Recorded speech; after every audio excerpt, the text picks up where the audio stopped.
Timnas Indonesia akan memulai perjuangannya di ronde ketiga Piala Dunia 2026 dengan melawat ke King Abdullah Sport City di Jeddah untuk menantang Arab Saudi. Ini akan menjadi laga yang sangat menantang bagi anak asuh Sinteyong. Kualitas mereka akan diuji oleh racikan Roberto Mancini. The Green Falcon memang bukan lawan yang sepele, namun timnas datang dengan motivasi yang berapi-api. Misi untuk bisa mencuri poin dari Jeddah adalah fokus utama timnas Indonesia pada laga ini. Lantas, seperti apa kesiapan kedua tim jelang laga perdananya di grup C ini? Lini belakang timnas Indonesia menjadi sorotan jelang laga melawan Arab Saudi. Bagaimana tidak, Sinteyong harus sedikit memutar otak karena beberapa pemain andalannya di lini belakang terancam tak bisa diturunkan untuk menghadapi anak asuh Roberto Mancini.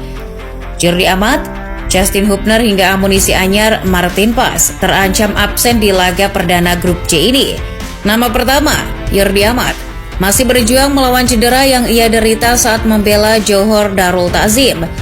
Melihat kondisi Jordi yang tak memungkinkan untuk ia bawa, STY terpaksa membiarkannya memulihkan diri di Malaysia. Sementara untuk Justin Hubner, STY tak bisa memainkannya karena terkena akumulasi kartu. Berbeda dengan Jordi, Justin masih masuk ke daftar pemain STY untuk laga bulan September 2024. Justin baru bisa merumput di laga kedua grup C menghadapi Australia pada 10 September 2024. Nama terakhir, Martin Paes, tak bisa bermain di laga melawan Arab Saudi karena ia baru diresmikan sebagai pemain Indonesia pada 18 Agustus 2024 lalu. Sementara, pendaftaran pemain untuk laga pertama grup C harus dilakukan sejak sebulan sebelumnya. Ini berbeda dengan aturan di laga kedua yang pendaftarannya adalah seminggu sebelum pertandingan. Namun, publik sepak bola tak usah panik sebab timnas Indonesia masih mendapatkan kabar baik. Jai Itses yang sebenarnya dikabarkan cedera kemungkinan akan bisa STY mainkan pada laga jelang Arab Saudi. Pada laga debutnya di Serie A, Bang Jai tak bisa tampil penuh selama 90 menit. Ia ditarik keluar karena diindikasi terkena cedera.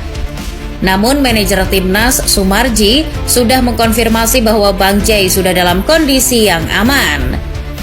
Selain itu, STY juga masih bisa menghela nafas melihat performa apik duo Persija yang ia bawa, yakni Rizky Ridho dan Muhammad Ferrari. Hingga pekan ketiga Liga 1 2023-2024, mereka berdua masih membuat macan Kemayoran tak kebobolan melalui open play.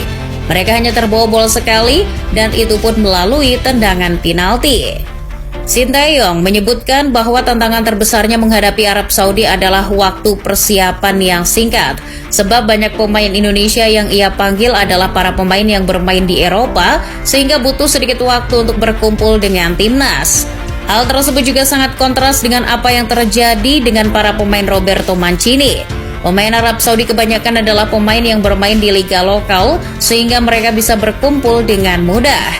Selain itu, masalah adaptasi terkait waktu dan cuaca juga menjadi keuntungan untuk pihak tuan rumah. Namun, Coach Shin tenang saja. Federasi akan mendukung penuh apa-apa yang Coach Shin butuhkan demi memuluskan misi Indonesia lolos ke Piala Dunia 2026. PSSI pun siap menyewakan pesawat khusus untuk tim Garuda agar mereka tak terganggu urusan di luar lapangan. Perjalanan tim Garuda di grup C memang akan relatif jauh, sebab timnas bukan lagi bermain di level ASEAN, tapi timnas sudah naik level ke Asia, dan sebentar lagi bakal naik ke level dunia. Jadi, keputusan untuk charter pesawat adalah langkah praktis yang PSSI pakai. Ini bukan kemewahan, ini adalah cara kami memaksimalkan performa timnas Indonesia. Kami tidak ingin para pemain kelelahan setelah melalui perjalanan panjang dengan beberapa kali transit. Selain itu, timnas pun dapat sokongan dana segar dari sponsor baru, yakni Bank Mandiri. Dikabarkan nilainya bisa mencapai 80 miliar rupiah. Uang tersebut rencananya akan dipakai untuk pembangunan tim nasional, baik senior, junior, hingga tim nasional putri.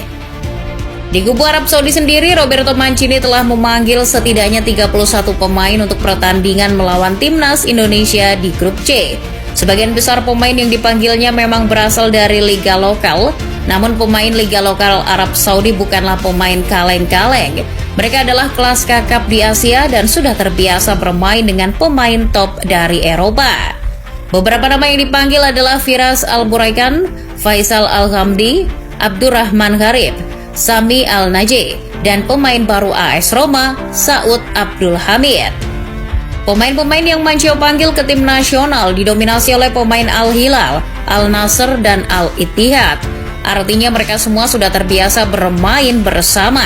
Ini akan menjadi keuntungan jika dibandingkan anak asuh STY yang banyak tersebar di berbagai klub. Gaya bermain menyerang Arab Saudi jelas menjadi elemen yang harus diwaspadai oleh tim Garuda. Timnas boleh saja bermain menyerang untuk menyulitkan tuan rumah, namun Timnas tak boleh lengah.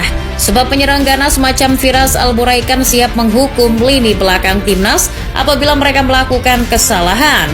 Namun Arab Saudi bukan tanpa celah. Selama 2024 ini mereka sudah terbobol sebanyak 5 kali dari total 8 pertandingan. Fakta ini bisa menjadi peluang dan motivasi untuk tim Garuda menjebol gawang The Green Falcon. Selain itu, Arab Saudi juga memiliki masalah pada penyelesaian akhir meski mereka sering tampil dominan. Gaya bermain cepat yang ditopang build-up khas Sinteyong bisa menjadi senjata timnas untuk menyulitkan Arab Saudi. Ditopang oleh sayap-sayap lincah dan overlap menawan dari pemain seperti Calvin Verdong, anak asuh STY bisa sedikit menyulitkan anak asuh Roberto Mancini. Timnas bisa sedikit memberi Arab Saudi ujian agar mereka tak bermain dengan nyaman. Duel di lini tengah akan menjadi kunci dari laga ini. Siapa yang bisa menguasai bola dan mahir mengalirkannya akan memiliki peluang yang lebih besar. Oleh karena itu, sang profesor Tom Haye harus pintar memimpin rekan-rekannya di lini tengah agar pemain seperti Abdullah Al-Khaibari tak bisa berbicara banyak di tengah lapangan. Selain itu, Timnas juga tak boleh terpancing dengan provokasi yang mungkin akan dilakukan oleh Arab Saudi. Ingat pemain bernama Ali Al-Bulahi?